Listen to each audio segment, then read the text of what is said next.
I never imagined that the first real thing my brother would try to steal from me wouldn't be money, or clothes, or even the leftover food I had clearly labeled in the fridge. It would be my car. The 1969 Mustang sitting in our garage wasn't just a vehicle to me. It was the one thing I had poured years of sweat, savings, and stubbornness into. Every dent I hammered out, every bolt I restored, every paycheck I put aside made the car feel like a part of me. But the night I found the garage door cracked open, the fluorescent light flickering overhead, I felt something in my gut twist in a way I didn't like. That was the moment I knew something wasn't right. I'm Evan Harper, 26, and the youngest in a household where being the responsible one feels like a curse more than a virtue. My older brother, Liam, is the kind of guy people call charming, which is their polite way of saying he's manipulative enough to talk himself out of trouble. He floated from job to job, always with an excuse, always with a reason things just didn't work out. Meanwhile, our mom, Diane, treated him like his failures were allergic reactions and he just needed the right environment to thrive. Living with both of them was like being the referee in a game I never signed up for. The tension between us had been building for weeks, ever since Liam lost his latest job at the car dealership. He came home furious that they had fired him for something stupid, which usually meant he'd done something absolutely avoidable and definitely reckless. He started getting real interested in the Mustang, asking questions that sounded casual at first, what I thought it was worth, how long I'd been restoring it, whether anyone had ever made me an offer. At first, I thought he was actually showing interest in something I cared about, but the more questions he asked, the more I realized he was calculating, not admiring. One afternoon, I caught him in the garage, running his hand along the hood like he owned it, his eyes scanning the car in a way that made me uneasy. When I asked what he was doing, he shrugged and said he was just appreciating what might be wasted on someone who barely drives it. That comment hit a nerve, not because of what he said, but because of how he said it, light, teasing, but edged with something darker. I stared at him for a long moment, trying to figure out whether I was imagining the shift in his tone, but he flashed a grin and walked away before I could say anything else, leaving me alone with a rising sense of dread. Things didn't get better as the week went on. Liam's mood swung between sulking and overly friendly, like he was trying to butter me up but didn't know how to do it convincingly. Mom kept telling me to be patient with him because he was just going through a rough time, which had become her favorite phrase over the past decade. She didn't see the way he paced around the garage, checking his phone constantly, whispering with people on calls he ended abruptly whenever I came near. I felt like a stranger in my own home, tiptoeing around my own belongings because the people closest to me didn't seem to think I was entitled to them. One night after dinner, I walked past the living room and overheard Liam whispering heatedly into his phone, something about needing at least the down payment by Friday. I froze, leaning slightly around the corner, my pulse thudding in my ears. He kept talking about the guy wanting to see it in person, and how clean the condition was, and every word made my stomach drop faster than the last. Before I could get closer, he noticed me standing there and abruptly hung up, offering a smile that was too bright to be real. He asked if I needed something, but the question hung in the air like a dare. I barely slept that night. Every time I closed my eyes, I imagined the Mustang rolling down the street without me, Liam behind the wheel, handing my keys to some stranger for a fast wad of cash. It wasn't paranoia anymore, it was instinct. I had restored that car bolt by bolt, repainting the body, rebuilding the engine, replacing the interior, every bit of it done with my own hands. The idea of someone else driving it felt like a violation, but the idea of Liam selling it felt like betrayal on a level I couldn't even put into words. The next morning, when I stepped into the driveway and noticed the faint tire marks leading away from the garage, my entire body went cold. The garage was open, the Mustang was gone, and deep down, I already knew exactly who took it. For a few seconds, I just stood there staring at the empty space where the Mustang should have been, trying to convince myself there had to be another explanation. Maybe Mom had asked a neighbor to move it. Maybe the garage door malfunctioned. Maybe, just maybe, this wasn't the nightmare it looked like. But as I stepped inside and saw the faint outline of oil I recognized from the rebuilt engine, my denial cracked. My dream car was gone, and the only person reckless enough to take it was Liam. My hands were shaking as I stormed back into the house, calling for my mom. She appeared in the hallway wearing her robe and a confused expression, rubbing sleep from her eyes like this was just another ordinary morning. When I told her the Mustang was gone, she gasped, but not in the way a normal person would when their child's property was stolen. Instead, she put her hand on my shoulder and said, "I'm sure Liam just borrowed it." Hearing her defend him so casually made something snap inside me. Borrowing meant permission, something he absolutely did not have. Before I could argue, I heard laughter coming from the backyard. I rushed toward the sliding glass door, and there they were, Liam and two of his friends standing around his phone, showing off pictures of him inside my car. The sight made my heart slam against my ribs. He glanced at me with a grin that didn't match the fury building in my chest and waved like he'd done something harmless. My voice cracked as I demanded to know where the Mustang was, and he shrugged as though he were discussing the weather, saying he took it to show a potential buyer. The words echoed in my head so loudly it felt like the whole yard tilted. Mom hurried behind me, scolding me for yelling at him, insisting I was overreacting. She told me to calm down before we made a scene, as if the scene wasn't already happening in broad daylight. Liam chimed in with a smug comment about how the car was just sitting there collecting dust, so he was doing me a favor. Hearing that made my stomach twist with a mixture of rage and disbelief. How could the same person who grew up beside me believe he had the right to sell something that wasn't his? I demanded he tell me exactly where the Mustang was, but instead of answering, Liam chuckled and stepped closer, lowering his voice just enough to sound threatening without making it obvious. He told me I shouldn't worry, because the money would help the family, conveniently ignoring that I was the one who worked 2 jobs to buy the car. He claimed the Mustang was technically family property, because I lived under Mom's roof. The audacity in his voice left me stunned for a moment, my thoughts scattering as I tried to process just how delusional he had become. His friends exchanged awkward glances, clearly starting to feel the tension. Something inside me snapped as I realized he fully intended to go through with the sale. I pulled out my phone and threatened to call the police if he didn't bring the car back immediately. Mom gasped like I had just pulled a knife on someone, grabbing my arm and hissing that family doesn't call the police on each other. Her protectiveness wrapped around Liam like armor, shielding him from consequences he deserved. Liam stood there smirking, arms crossed, daring me to follow through. It was clear he didn't believe I would. My chest felt tight as I walked away from them, needing space before I said something I couldn't take back. In my room, I paced back and forth, trying to figure out my next move. Every memory of working on that car, every scraped knuckle, every late night under the hood flashed through my mind like a cruel slideshow. I wasn't going to let him steal the one thing in my life that was purely mine. The anger finally sharpened into resolve as I grabbed my keys and headed for the door. Before leaving, I overheard Liam bragging loudly about the great offer he was getting and how he planned to take the car to a buyer that evening. I paused, realizing that piece of information might be the only advantage I had. My mom tried to stop me again, saying I needed to trust Liam because he was trying his best, but the words barely registered anymore. I no longer recognized the family dynamic I had been trying so hard to maintain. The imbalance was too glaring, too damaging.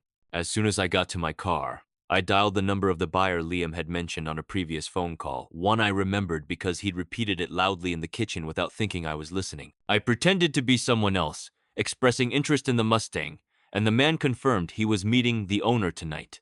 My grip tightened around the steering wheel so hard my knuckles burned. I asked for the time and location, and he told me, without hesitation. I arrived at the meeting spot early, parking far enough away that I couldn't be seen, the sky dimming into evening.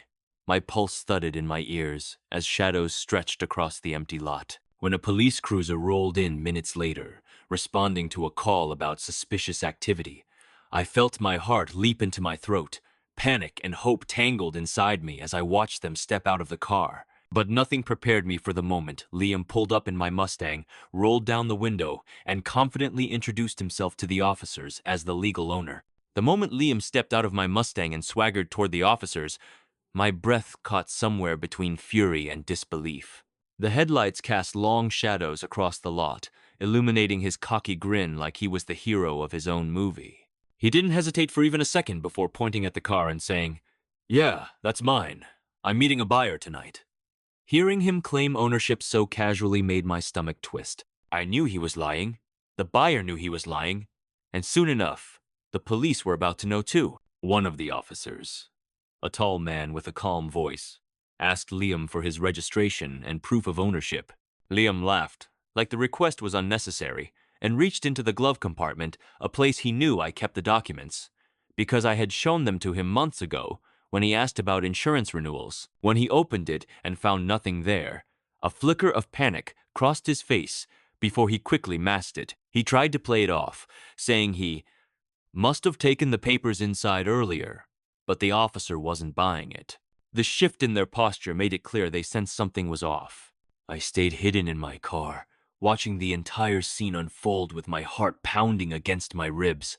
When the buyer arrived, confusion spread across his face as he approached the officers and told them he thought he was meeting the owner of the car, not someone who looked barely old enough to handle a stick shift.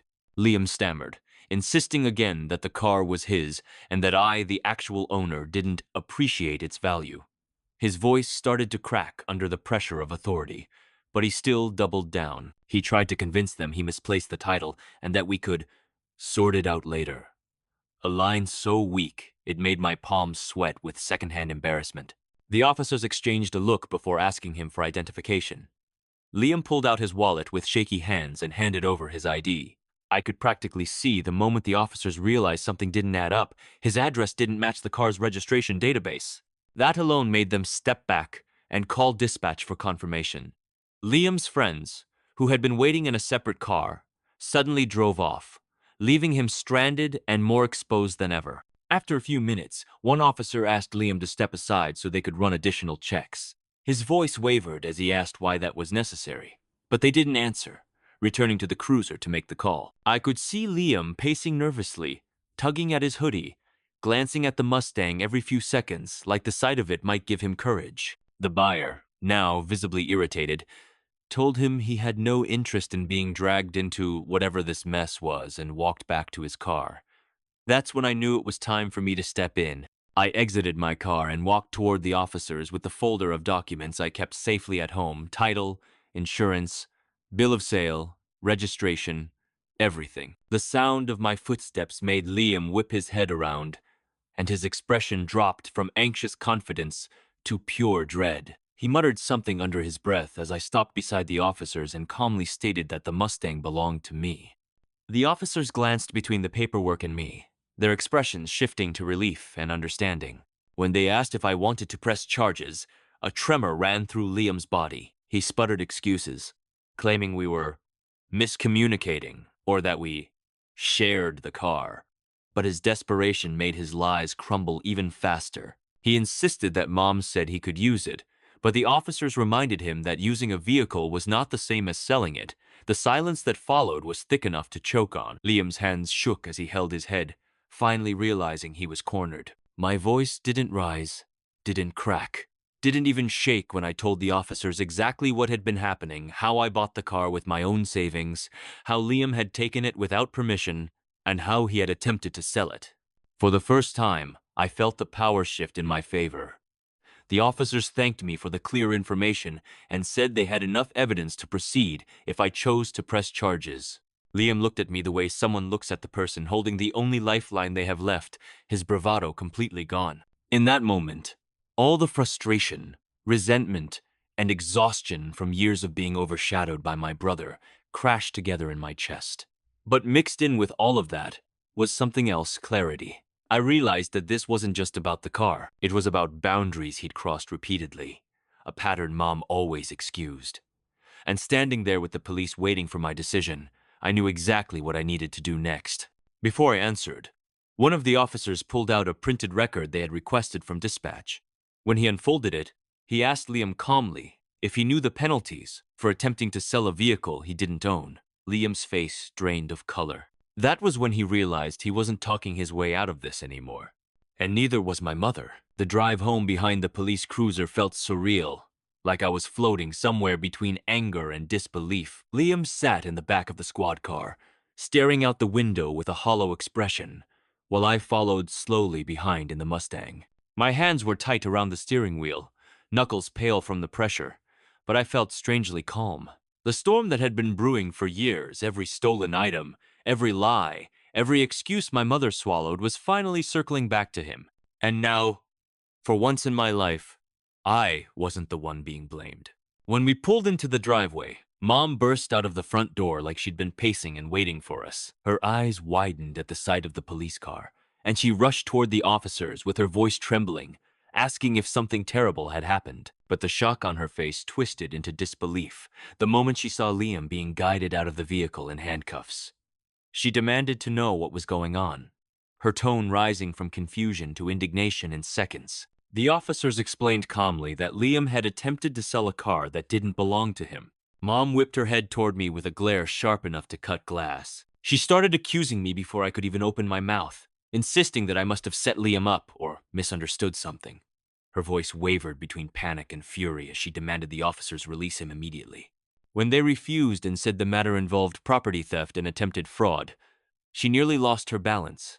Liam called out to her, insisting it was all a mix-up, and she clung to his every word as if it were gospel. I tried to explain the situation, laying out every detail clearly and slowly so there could be no confusion. I showed her the folder with the title, the bill of sale, the insurance documents all in my name, all paid for with my own money. But instead of listening, she shook her head and insisted that I was being dramatic and punishing Liam for something petty. It was like she couldn't comprehend that he was capable of doing anything wrong. The more evidence I showed, the harder she dug her heels in.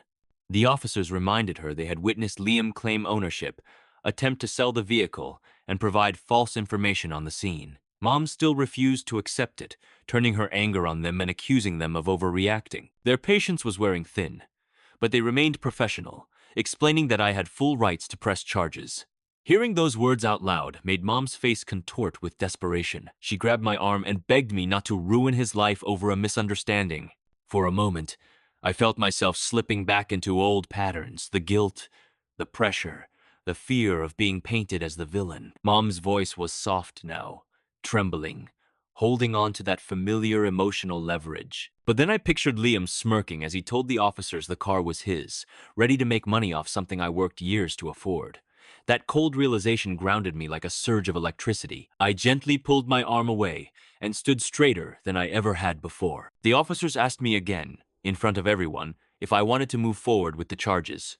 Liam was staring at me with a mix of resentment and pleading, as though I held his entire future in my hands. Mom was gripping her chest, shaking her head, silently begging me to protect him like she always did. And I realized then that this moment wasn't just about the car, it was about breaking the cycle they had trapped me in my entire life. I needed them to understand that I wasn't a doormat anymore. Before I responded, I asked the officers if I could speak privately with them inside the house. They agreed, and Mom tried to follow, but one of the officers politely blocked her path. Inside, I told them everything, how Liam had been stealing from me for years, how my mother enabled it, how I feared he would escalate if nothing stopped him now. They listened carefully, taking notes and reassuring me I was within my rights. I felt a weight I'd been carrying since childhood slowly lifting off my shoulders. When we returned outside, Mom was still arguing with the other officer, insisting this was all a mistake. Liam had stopped talking entirely. His face was pale and tight with anxiety, his earlier bravado completely gone. I stood in front of them, the cool evening air settling around us, and took a steady breath. For the first time in my life, I felt firm, unmoved, and completely in control of my own decisions. And when I finally spoke, every word was deliberate. I told the officers I wanted to hear the full list of legal consequences Liam would face before making my final choice. The lead officer nodded and began reading from the report in his hand. Mom's expression tightened, and Liam's shoulders slumped as the gravity of his actions settled over the driveway like a heavy storm cloud. Everything they had ignored, dismissed, or excused was now undeniable, and what came next would change the dynamic in my family forever. The officer's voice carried over the driveway as he calmly listed every charge Liam could face. Attempted fraud, attempted sale of stolen property, false identification of ownership, and unauthorized use of a vehicle. Each item seemed to land like a hammer strike, and with every one, Liam's posture collapsed a little more. Mom kept shaking her head as if denying reality would somehow change it, but the horror on her face deepened with every passing second. She stared at her son like she didn't recognize him anymore, yet she still tried to justify everything he had done. I watched her cling to her delusions, feeling the last threads of her excuses unravel. When the officer finished, he turned to me and asked clearly and respectfully what I intended to do. The weight of the moment settled on my chest, but unlike earlier, it didn't crush me. Instead, it pushed me to stand taller. For years, I had been treated like the background character in my own family, the one who was supposed to forgive, forget, and sacrifice to keep the peace. Now, the entire situation rested in my hands, and it felt strangely empowering. I told the officers I needed a moment with Liam, and to my surprise, they agreed, stepping back to give us space while still keeping watch. Liam wouldn't meet my eyes at first. He kept looking at the ground like a scolded child. When he finally lifted his gaze, there was no arrogance left, only fear and a flicker of something that looked like regret. I wanted to believe it was real, but I had been burned too many times before to trust it blindly. Still, this was the first time in years he wasn't trying to manipulate me. I asked him the question that had been burning inside me from the moment the whole mess began. Why? He swallowed hard, his voice cracking as he admitted he thought I owed him, because our mom always acted like everything I achieved somehow belonged to the family. He said he assumed I wouldn't mind since I always have more than he does, as if that were a justification for stealing my car and selling it. Hearing those words made something inside me snap, not with anger, but with a deep, tired sadness. It finally clicked that Liam never saw me as a sibling, only as a resource. Mom rushed to defend him again, insisting that he didn't mean it, that he was stressed, that he didn't understand the consequences. She kept placing her hands on his shoulders, shielding him like he was the victim of some misunderstanding. But the officers stepped in and reminded her that intent didn't erase actions. When they told her she could be charged as well if she continued interfering, she backed up with a stunned expression that I had never seen on her face before. For the first time, she was forced to confront the reality she had spent years ignoring. I asked the officers what would happen if I chose not to press the more severe charges but still filed a report. They explained the difference, how some charges could be reduced, how Liam could be placed under mandatory supervision, how he might be required to attend a diversion program or community service. It wouldn't destroy his future, but it would be on record and would stop him from trying something like this again. Listening to them lay out the options helped me breathe more easily. I finally felt like I had choices, not obligations. Turning to Liam, I told him I wasn't going to let him walk away without consequences, but I also wasn't going to drag him into a full criminal prosecution unless he gave me a reason to. His eyes filled with a mixture of relief and shame, and he nodded, without arguing something I had never seen him do. Mom opened her mouth to protest, but I held up a hand and told her I was done being talked over. The way her face flushed with shock told me this was the first time she realized she couldn't control me anymore. The officers nodded approvingly and said they would process everything accordingly. Liam would have to attend hearings, complete a required program, and remain under supervision for a set period. He would also be legally warned that any further violations could escalate the charges instantly. As they placed him back into the police car to transport him for processing, he looked at me with something close to genuine remorse. I hoped it wasn't temporary. When the cruiser pulled away, Mom turned to me with trembling hands and a face caught between anger and disbelief. She asked how I could do this to family. I reminded her calmly that family doesn't try to sell your belongings behind your back and then lie about it. The silence that followed was heavier than anything she had said all night, and she didn't push further. In the weeks that followed, Liam's supervision program forced him into accountability, and for the first time in his life, he couldn't hide behind Mom's excuses. I repaired my relationship with the Mustang, taking it on drives just to clear my head and reclaim the freedom it symbolized. But the real transformation happened inside me. I finally understood that loving my family didn't mean sacrificing myself for their mistakes. And from that day on, nobody ever dared to take advantage of me again.